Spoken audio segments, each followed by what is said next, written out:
Today we're going to be working on the window regulator on the passenger right side of this 2002 Pontiac Grand Am SE with a 2.2 liter Ecotec engine in it. I have a video out there where I do this driver's side left. It's very similar.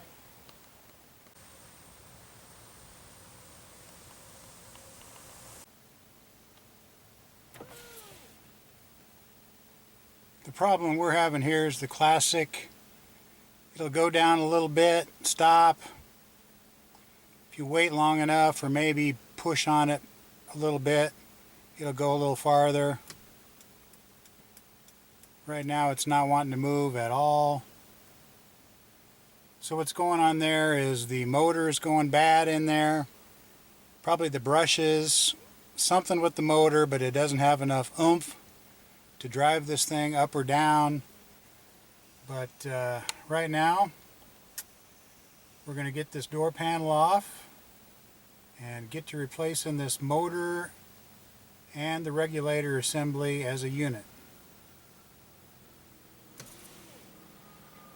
There it went down a little bit more. If I waited another 30 seconds it might go down a little bit more. Let's see if it'll go up at all. Doesn't even want to go up right now. If you're lucky, yours will go up and down, or you can at least pull on it or push on it and get it to go up and down. It'll make this job a lot easier.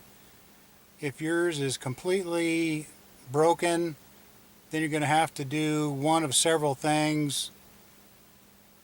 Cut a cable, take a motor out. You might have to drill the rivets to get the motor out. If it's all the way up, you can probably get to the bolts that are holding the glass to the regulator, and then you'd be able to take the regulator out. But hopefully you're at a stage where you can either run it up and down or help it to go up and down, and that'll make this a lot easier. Now I'm going to show you on the driver's side door, but it's very similar on the passenger side. There's a little Phillips screw in there, will allow you to get that out.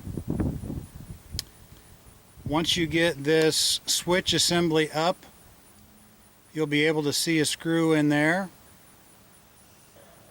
There's another screw hidden here inside the door handle. And then the sneaky one is you have to gently pry out that reflector and get to a screw that's back inside there. A lot of times you'll break the tabs off of those reflectors. If that happens to you when you put it back together, just use a little clear silicone as a glue and a little painter's tape to hold it in place until it dries. But other than that, we're just going to want to get these screws out. Then we're going to get a little pry bar, get in behind here and start working this door panel off. Pull it loose. You're going to want to pay some attention to how this top piece is in there. Sometimes that comes out and then it's a little bit of a puzzle to figure out how it has to go back in. So just take note of how this black spacer goes in there before you get the door panel completely off.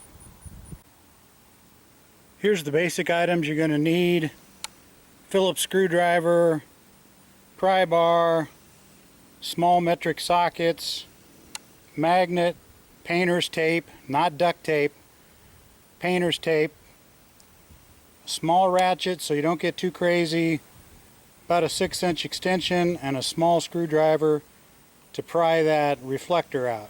10mm socket's really all you need. I always like to have some padding for my knees as well. You'll need a new regulator with the motor. Entire assembly I think was about $40. Also nice to have is a little impacting 3/8" device. And another nice item is a pin light so you can see into small places. and get your ratchet and sockets on the bolts and nuts.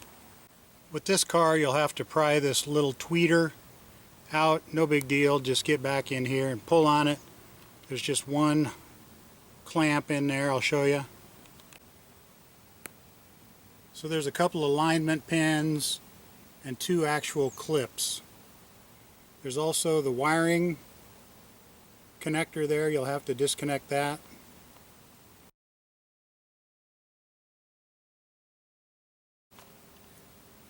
You'll have to pry this assembly out.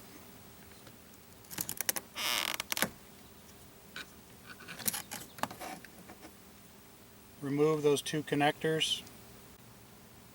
This one connector appears to have some blue things that you need to pry out of there first before you push down right there and then wiggle this back and pull it out.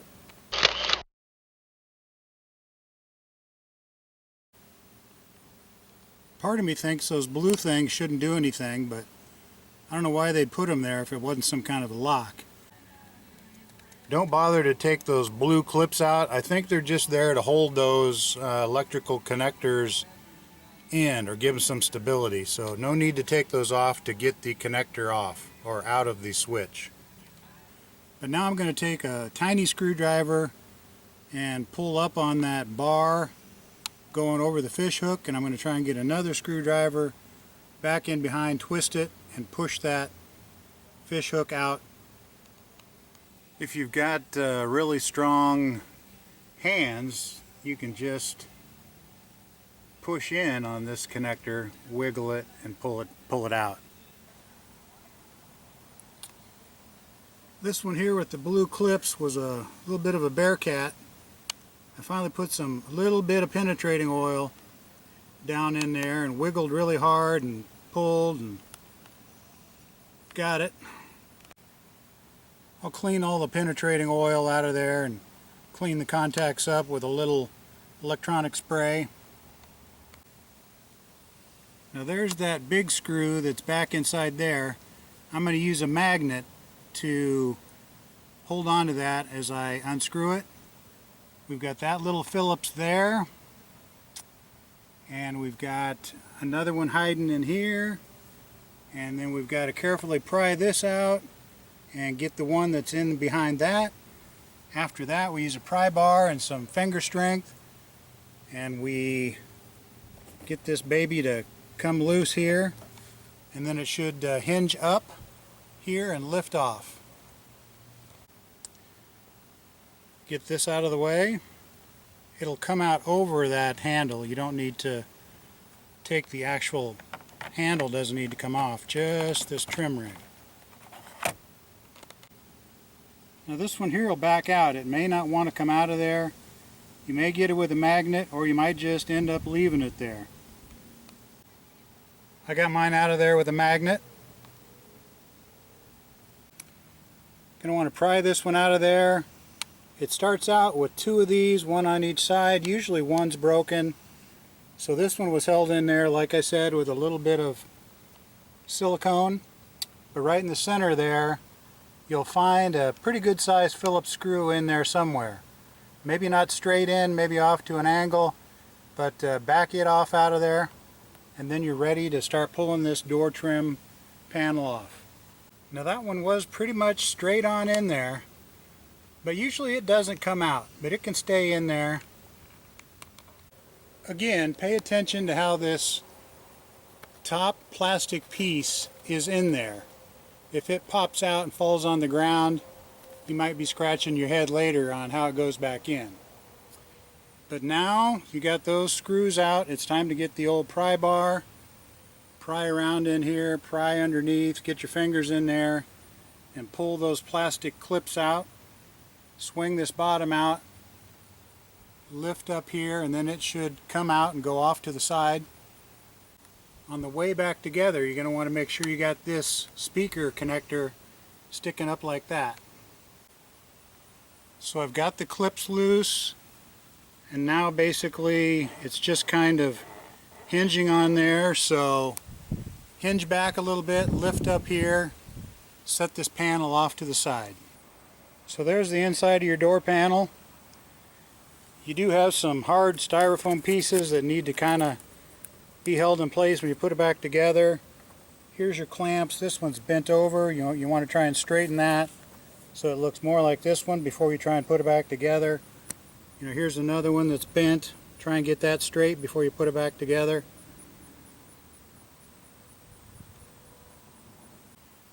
Now you've got this plastic vapor barrier. It's held on there with some kind of sticky, tacky, some kind of silicone that doesn't ever really dry.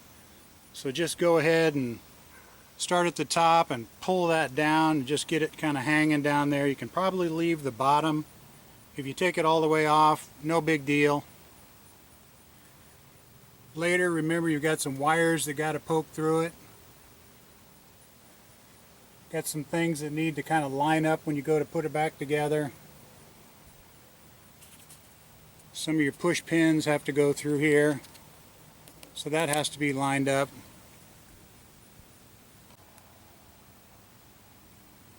But for right now, it's still hanging on by the bottom. That's good enough. We're eventually going to need to take this rusty plate off. There's 3 nuts holding it on.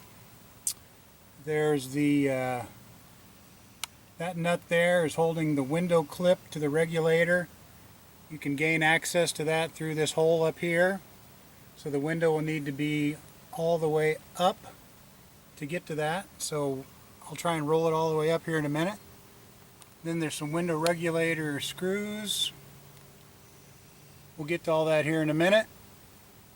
But at any time you can go ahead and take this plate out with the 3 nuts.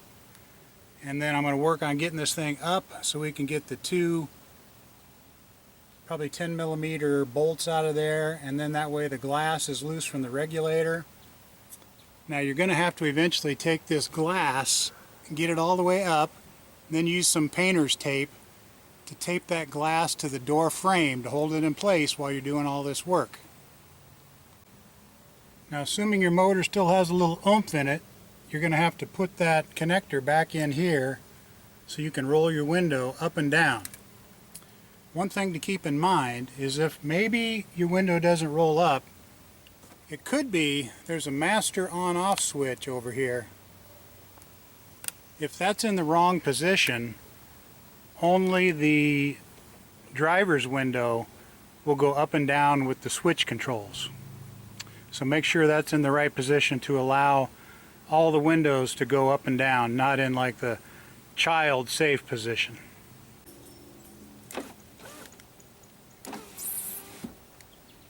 Now I'm lucky, mine had just enough oomph to get this window all the way up. And now when I look inside this hole, I can see the bolt that's holding the window to the regulator. And same thing up here somewhere.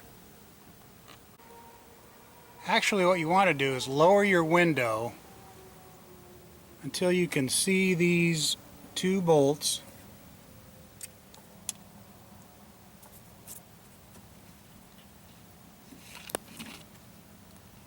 There's the second one. There's the first one. Now you're going to want to take those loose and then roll your window up and tape it up there with some blue painter's tape. Not the prettiest job, but window's taped up. The 2 bolts holding the regulator onto the window clips are out. So now we'll take out this piece to give us a little more room, and then we'll take out the bolts that are holding on the regulator. We've got to disconnect the power terminal to the motor, and then get this old regulator out and the new one in. Get those 3 nuts, 10mm, out. Take this little piece of metal, set it off to the side. There is a little clip attached to that. You could either take it out, or I'm going to see if I can get around it. I went ahead and just took it out of there so I can get this plate completely out of the way. So for this motor connector, just put a screwdriver up in here, push this back, pull that out. With that motor connector off, there should just be these 4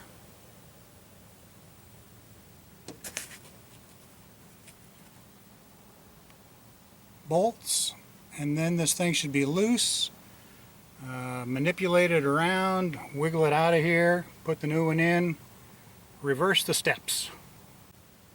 There is a 5th bolt. It's on this bracket with the motor. Now everything's just loose in there. There's cables, so just manipulate things and get this old one out. Seems like it wants to come out in this position here. Lay this one on the ground, kind of in the same orientation that you took it out with. Compare it to the new one. Wiggle the new one back in place and start reversing the steps. There is this window guide in here with kind of some foamy stuff. There's a metal track back there. Make sure that that's, back in place. That's what the window slides in.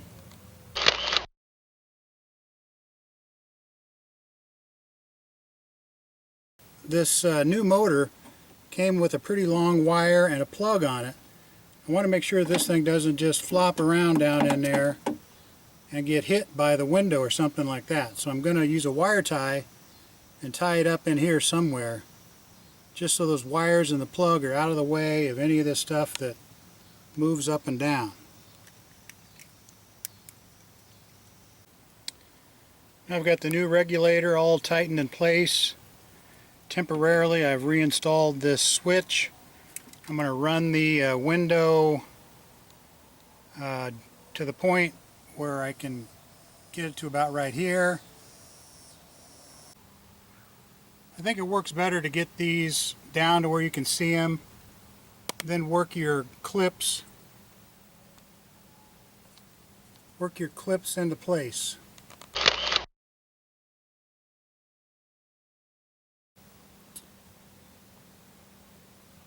Now I've left those window bolts slightly loose on each side. I'm going to run it up and down a couple times. You can't see in here anymore, but there's that kind of spongy stuff that's in that metal guide. Make sure the window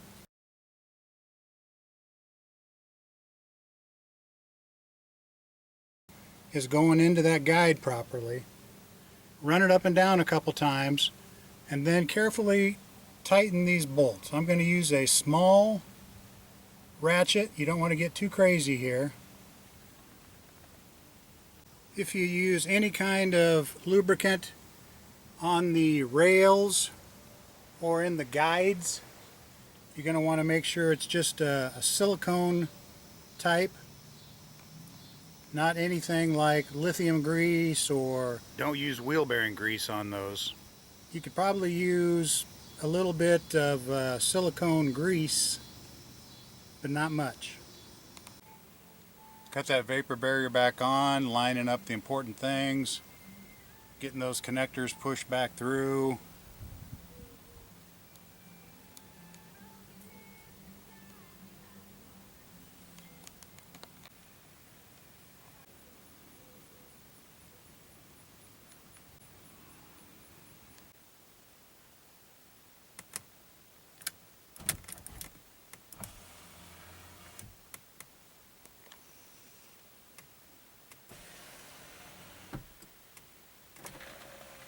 Ah, sweet success.